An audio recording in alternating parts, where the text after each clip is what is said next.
Session 3 continues with a talk by Estonian Mart Kalm, who is an architecture historian, mainly studying the work of Estonian architects in the 20th century. His most important work is the voluminous edition titled Estonian 20th Century Architecture. In the recent years, Kalm has been focusing his research on the architecture of collective farms in Soviet Estonia. Mart also has been active as an architecture critic, much interested in the landscape architecture and interior. Kalm has been a long-time member of the Expert Council for Architectural Monuments of the National Heritage Board, as well as the head of the National Heritage Council. From 2010-2013, he was a co-chair of the Estonian delegation to the UNESCO World Heritage Committee.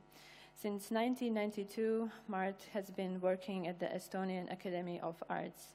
In 2000, he became a professor at the Academy and built up the Institute of Art History. From 2007 until 2012, he was the Dean of the Faculty of Art and Culture. In January 2015, he was elected as a Rector of the Estonian Academy of Arts. Mart Kalm will talk about migration-related history of rural architecture in the Baltics. Please welcome.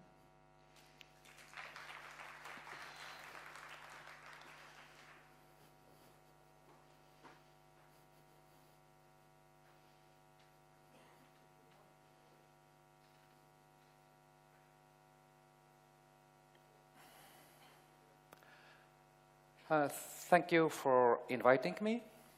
I feel very privileged to be here in front of you. Now we turn to the local history and to the countryside of Baltics. For the Baltic people, it has been a recent shock how our countryside emptied during the last decades so quickly. We are used to think that the life in countryside is very stable, constant, permanent, eternal, whatever. And if you occasionally find somewhere in Estonia a barn dwelling with wooden roof, and you see that the people still live there through the year, and they enter every day through the door, which really has a 19th century proportions, although I don't know whether it is really so old, it makes you feel that this countryside is something forever. That's true that we have several really old medieval villages. In the case of this Leedri, where all the farmsteads have their roots in the 14th century, the high stone fences have been protected as a national heritage. And the people still live there, and it looks nice.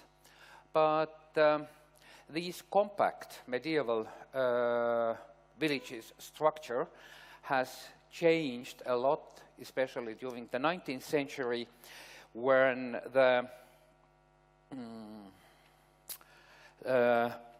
Baltic-German elite, who were the landlords in Estonia and Latvia.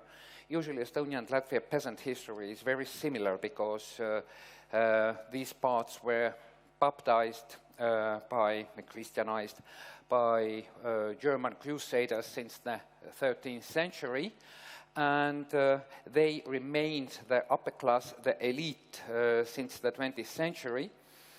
And then in the second half of the 19th century, the landlords started to sell land to the local peasants who bought a distributed piece of land out of the village, and this caused a huge wave of migration out from the compact village to the separate farms. Of course, this was a new source of income for Baltic-German nobility, but at the same time, the national romantic myth of Estonians and Latvians was very critical about these activities because, for this perspective, all the land belonged, since the world was created, to the local indigenous people, and then the Germans arrived and took the land. And now we must buy out our land, what we had before, and it is in reality an injustice. So the perspectives are different. And this contemporary picture is not, okay, it depicts this, how these separate farms appeared, but of course we don't see the ditches anymore because of the Soviet period land amelioration, and the fields have nowadays the tractor size. The countryside has always fed the cities. The surplus of people in countryside, especially starting from the 19th century, where the living conditions improved tremendously. The children didn't die anymore so often, and the farm was inherited to the eldest son, and what the rest of the sons had to do. Some of them went into the, were recruited by the Tsarist army, but the rest of them went to the cities. And especially this 19th century industrialization was a result of available workforce from countryside.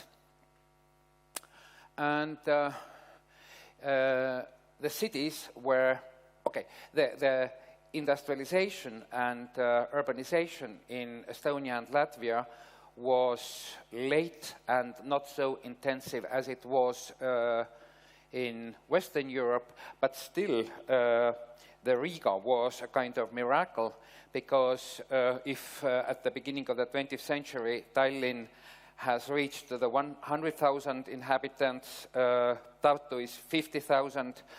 Okay, in Lithuania, what was the story of Lithuania is different, but there Vilnius is bigger than Tallinn, Kaunas is smaller than Tallinn, but Riga exceeded 500,000. And this is something out of size for the rest of the Baltic. But still then, in the end of the Tsarist period, the countryside lived a sound, integral life. It was a normal environment where a lot of new ideas were created, where the national social structures formed, and it was quite a birthplace for the national awakening movements in the second half of the 19th century in Latvia and in Estonia. Then, as a result of the World War I and Russian Revolution, and also the wars of independences in Estonia and Latvia and Lithuania, the three new Baltic republics were established. In Estonia and in Latvia, the peasants were attracted to join the local armies with the promise that who fight for their land, they get land afterwards. And the young governments in 1920s made huge land reforms.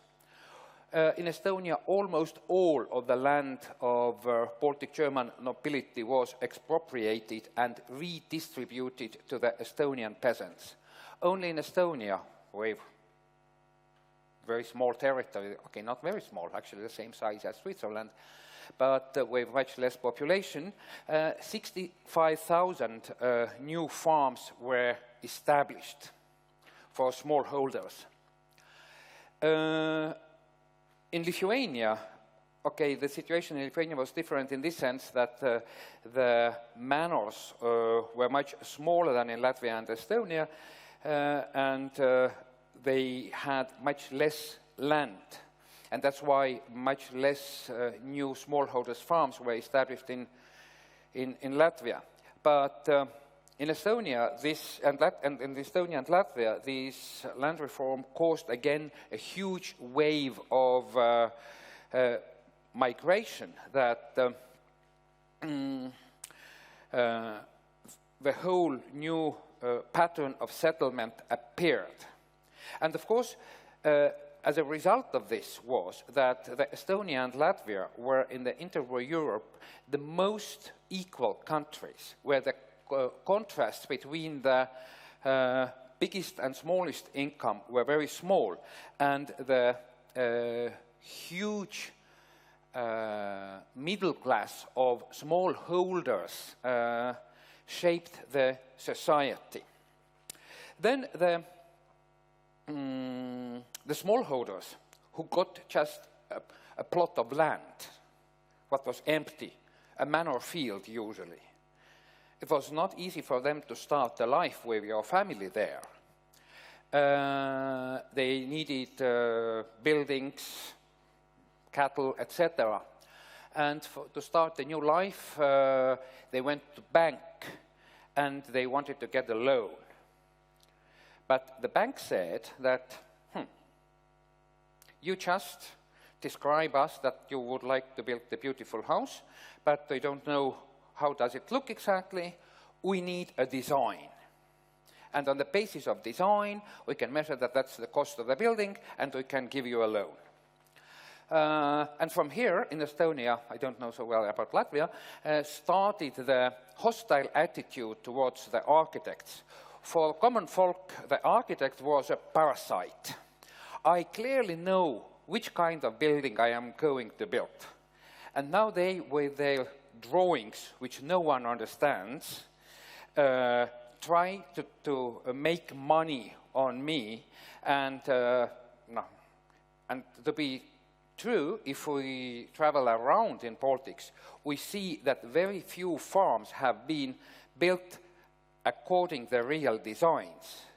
It is not so easy to find these smallholders farms which are finished according to design, or where everything is architecturally elaborated, because usually these smallholders, they started to live inside in a half-finished buildings.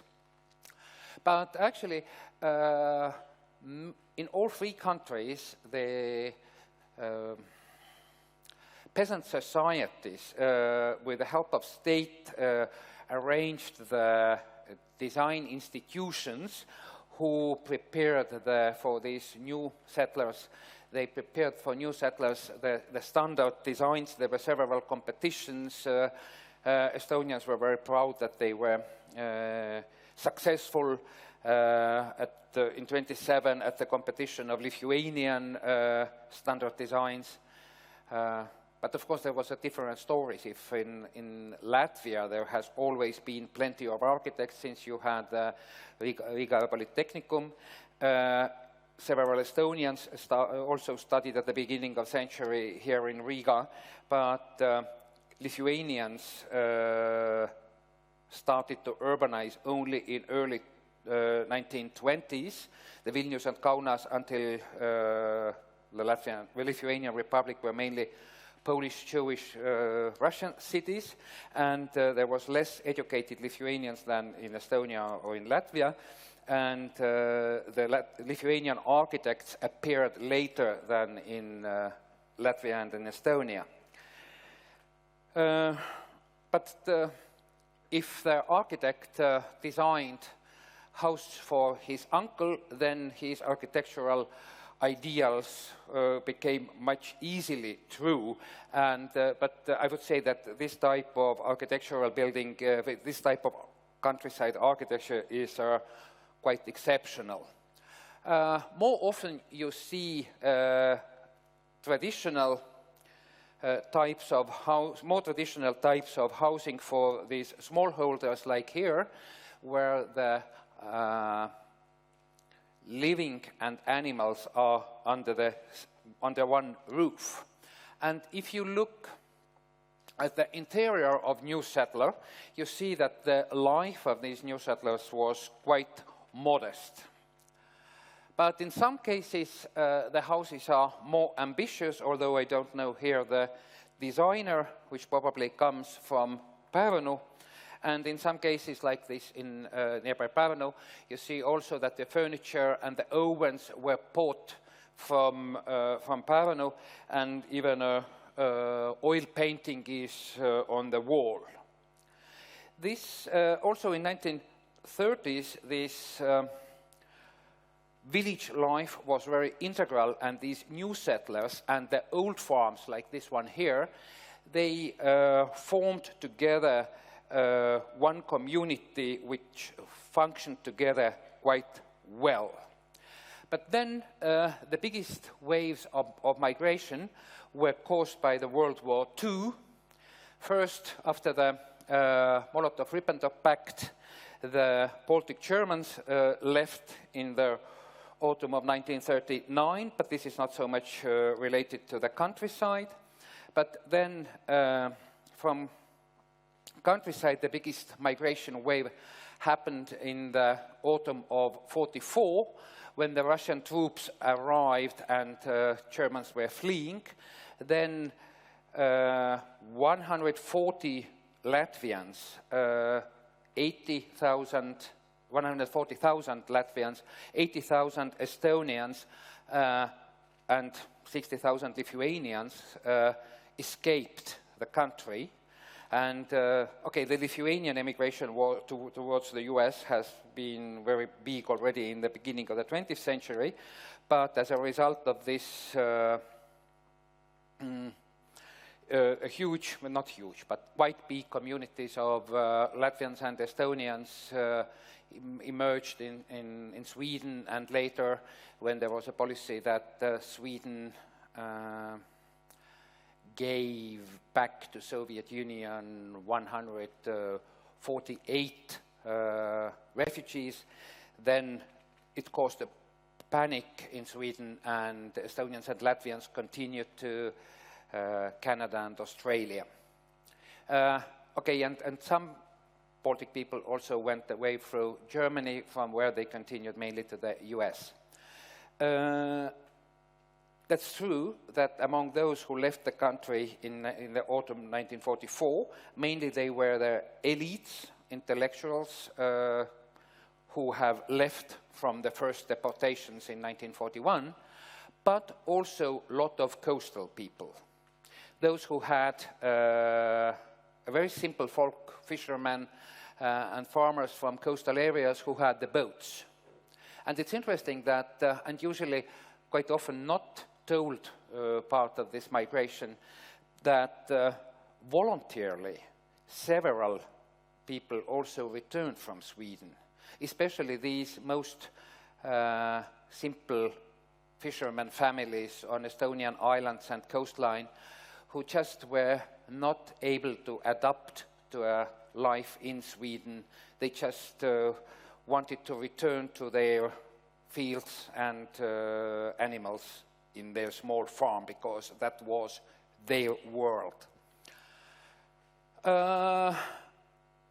This loss of population because of the Soviet occupation, because of the fear of coming Soviet occupation, is not the whole loss. Because when the Soviets had arrived, then soon, in 1949, they started to collectivize. And this collectivization of these smallholders, what were the dominant part of the countryside people, was not so easy, because for them, their small farm was their whole world, and they are not at all interested in giving it away to the collective use. To reach to the collectivization, the Stalinist method was a mass deportation of Estonians, Latvians, and Lithuanians to Siberia, mainly in one night in 25th of March in 1949. And especially in Estonia, I know exactly in Estonia, that during the next 2 weeks in Estonia, 2,500 collective farms were established. And in the case of this former, probably quite nice farm building. I even don't know whether it was emptied through the emigration in September 44 or the owners have been deported to Siberia in 1949. But anyway, these empty big farms in the 1950s were usually taken over by collective farms. The offices of collective farms were settled in these empty big farm buildings, or also they were used as communal apartments. Also, the collectivization caused, that's how they joined to the collective farms, but also a lot of men went to the woods because they became partisans because they didn't comply with the Soviet system, and there was much more partisans in Lithuania than in other places because in Lithuania there were more young men available. The Germans and Russians didn't reach to mobilize them to their armies. But in Estonia and in Latvia, the young men have been taken, and that's why there was less of them to go to the woods.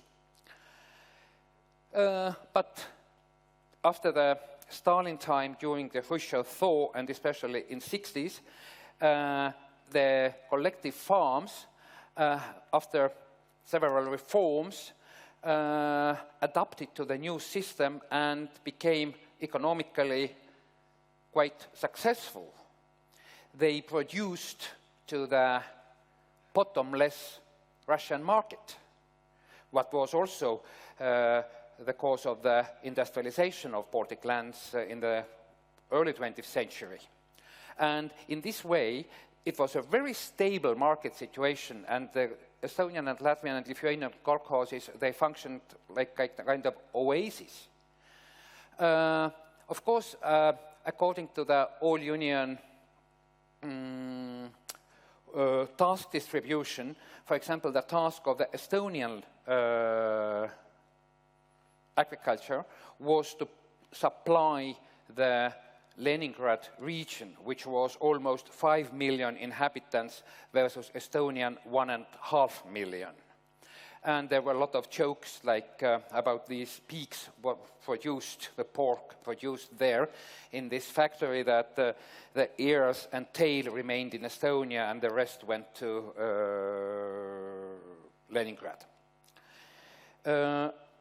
This big-size industrialized agriculture also brought a new settlements. Quite often these central settlements of collective farms were next to the existing manors, and in this case also, you don't see from this picture, but on the left in the park is a manor house, what was used as a school building, because the Baltic-Germans had left.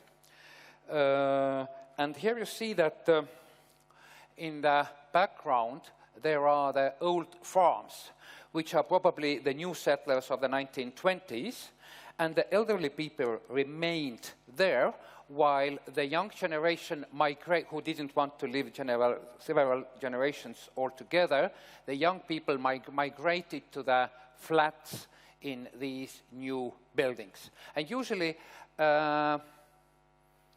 this collective farm center consisted of collective farm office, but here, which is, by the way, Lithuanian standard design used in Estonia. They also had a convention hall, but it was called in Soviet time club, where you had the space for choirs and folk dance ensembles and all these cultural activities of collective farm members, but also this big hall was needed that all collective farms had to have annual meeting of all its members. And then what was also important, you had a shop and canteen, because the people were working in these big fields. They didn't have a chance to prepare their lunch, and all they were brought to the central settlement to get their lunch in the shop, in the canteen. If this is here a kind of nice Soviet propaganda picture of a well-kept model farm, then probably an ordinary farm looked like this. And this life in the collective farm was not so happy. There was a lot of stealing after the farm, alcoholism, neglectedness. This also accompanies this life in the collective farm. But in general, the wages in collective farm were higher than in the cities. And this kept back the urbanization. The success of Baltic collective farms break down the process of urbanization. It kept the population in countryside. And that's why here you see a big difference if we see that in Scandinavia and in Western Europe. Okay, Western Europe is not a good comparison, but in Scandinavia especially, in 60s and 70s, the industrialization caused emptying of villages. It was much slower in Baltic.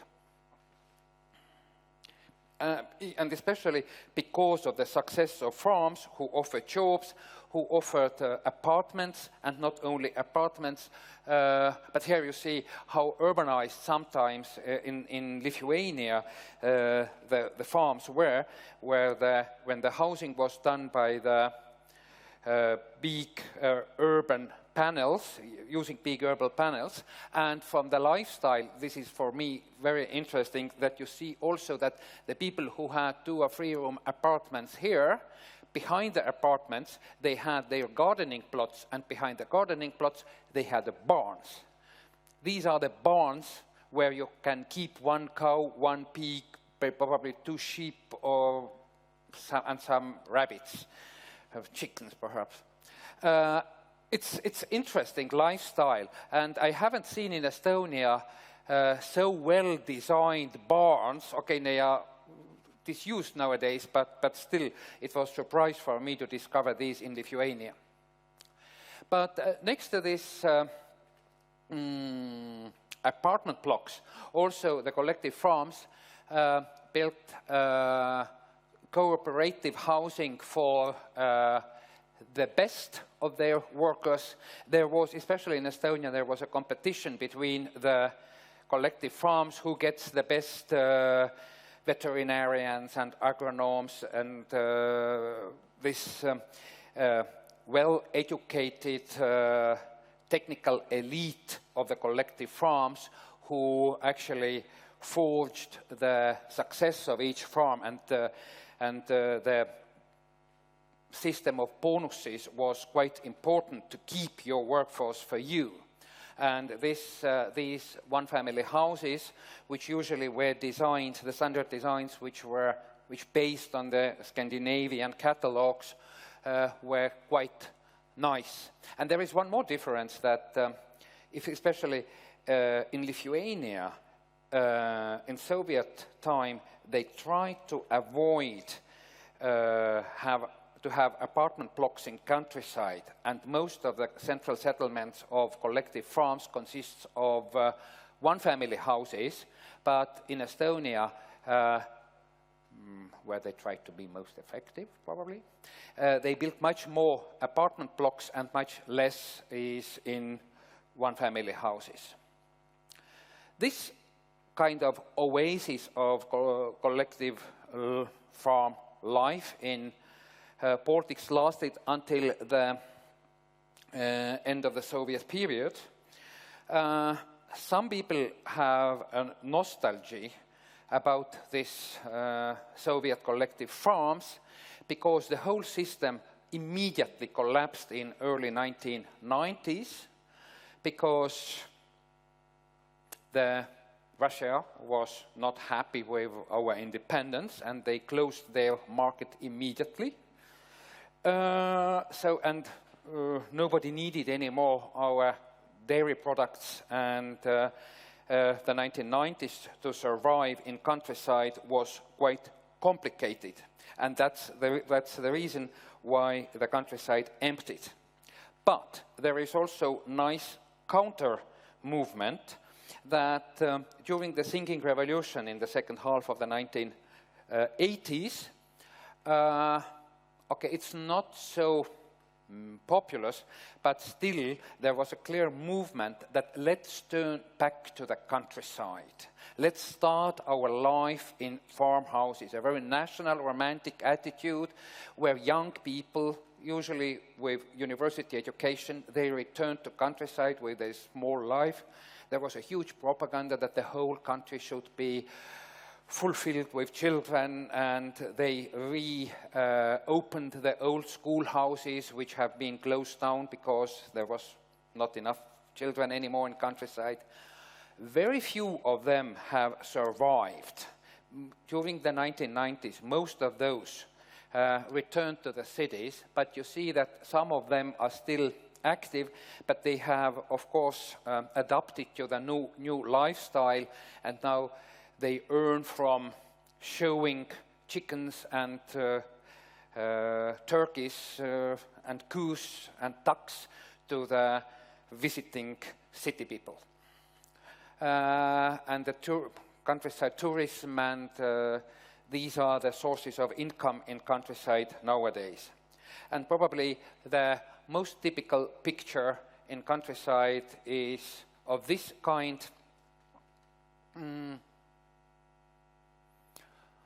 Do you remember this picture? Because I remember you were the students when we had this summer course there in Vaasa. And you too, Katie, yeah? Oh, okay. It's interesting that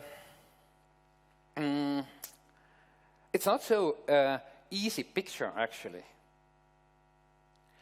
Here is it's not inside, because you see a typical 80s apartment block in the central settlement of Collective Farm in Vaasa, in the central Estonia.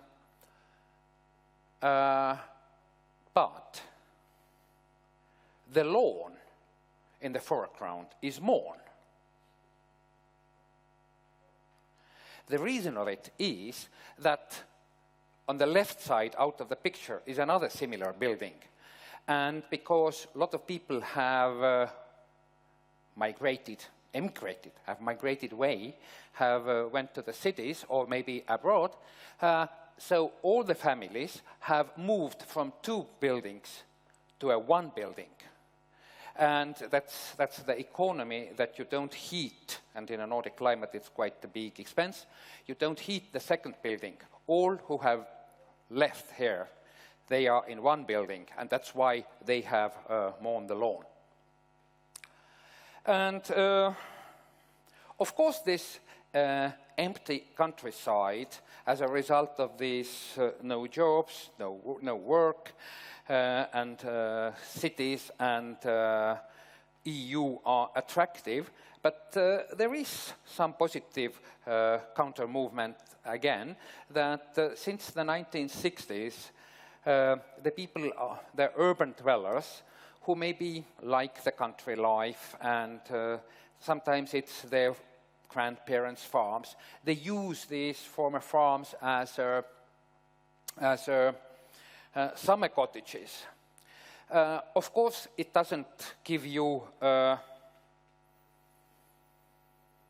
real community of people involved in agriculture, and this you may say that this is a thematized way of living, but still the physical structure of countryside is kept, the old buildings survive, and in this sense, anyway, it's not damaging, it keeps some time. And I like this picture because here you see that on the thatched roof you have the sun batteries attached, and also in this case I like that, okay, this is owned by a couple of interior architects, they maybe are better in stylizing their living, but they design the lawn, how they keep the blossoming areas, that they don't cut the lawn bluntly everything, but they play with it so to have a different flower fields. So the flower fields are a nice moment to stop this story, which in reality is not so nice, but thank you.